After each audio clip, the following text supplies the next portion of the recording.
Welcome to the Slop Temple. We pray this video helps. You already have the essentials: permission and a site.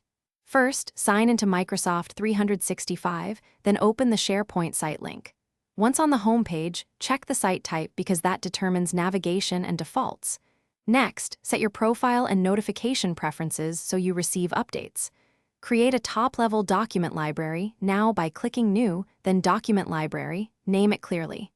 This gets files centralized. It also enables versioning and permissions inheritance, which you will adjust next. Once libraries exist, design folder structure and add metadata columns to make search and filtering fast. You should create SharePoint groups. Owners manage settings, members edit content, visitors read only.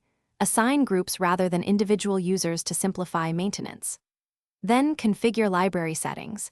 Enable versioning, set retention or labels if required, and turn on required checkout for sensitive documents. Make sure to test a user account with member rights to confirm the experience before rolling changes to the whole. Now automate and connect. Set sync so files mirror locally in OneDrive.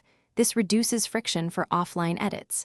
Build a simple Power Automate flow for document approvals and alerts. Test it on a sample file to validate triggers. Next, finalize navigation by adding links and a clear homepage web part layout. If something breaks, start troubleshooting by confirming permission inheritance, clearing browser cache, and verifying the exact site URL and library path. These 3 fixes resolve most issues quickly. Thanks for watching. Consider subscribing if we helped you.